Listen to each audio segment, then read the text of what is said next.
আসসালামু আলাইকুম সবাইকে। আজকে আমি ছাদ বাগান থেকে কিছু সবজি উঠাবো। তো সেই সবজি উঠাতে আপনাদের সাথে একটু গল্প করি। সেই গল্পটা হচ্ছে আমাদের কৃষক ভাই বোনেরা অনেক পরিশ্রম করে কিন্তু এই ধরনের সবজি ফলায়। কৃষক হয়ে তারা এই ধরনের সবজি উৎপাদন করে আবার সেটা বাজারে বিক্রি করে, তারপর সেটা আমরা কিনে খাই।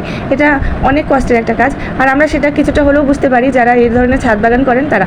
তো আমার অনেক শখের এই ছাদ বাগানের মধ্যে আমি অল্প কিছু সবজি উঠাচ্ছি, আর ভাবছিলাম কৃষক ভাইয়ের হাসি আর তৃপ্তির গল্পগুলো।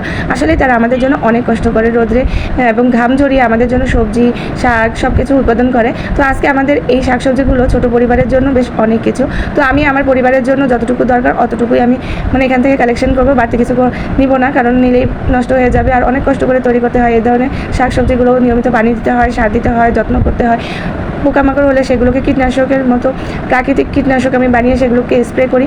অনেক কষ্ট, একটা কৃষকের কষ্টটা আমি এখানে হাড়ে হাড়ে টের পাই। এখন দেখেন কতটা রোদ পড়েছে, আর সেই রোদের মধ্যে আমি কিন্তু এই সবজিগুলো হারভেস্ট করতেছি। আর ঠিক এভাবেই আমি প্রতিনিয়ত সবজির গাছে পানি দেওয়া, তাদের যত্ন করা, এরকম রোদ্র করেই করি। তো আমি কৃষকের কিছুটা হলেও কষ্টটা অনুভব করতেছি।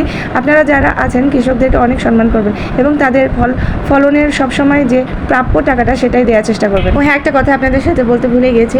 এই যে আমি টপ থেকে যে সবজিগুলো উঠাচ্ছি না, এগুলো একটারও আমি বীজ আমি বপন করিনি। এগুলো এখন কি হয়েছে, আমি মাটিগুলোকে একদম বিভিন্ন পচা শাক সবজি যেগুলো আছে সেগুলো দিয়ে একবার কম্পোস্ট করে তারপর মাটিগুলোর সাথে মিশিয়েছিলাম। আর যখনই আমি ভাবছিলাম যে এখানে অন্য কিছু দিব, তখন অটোমেটিকলি পানি দিতে দিতে এই গাছগুলো হয়ে গেছে। বীজ আগে থেকে পড়া ছিল, সেই গাছগুলো হয়েছে।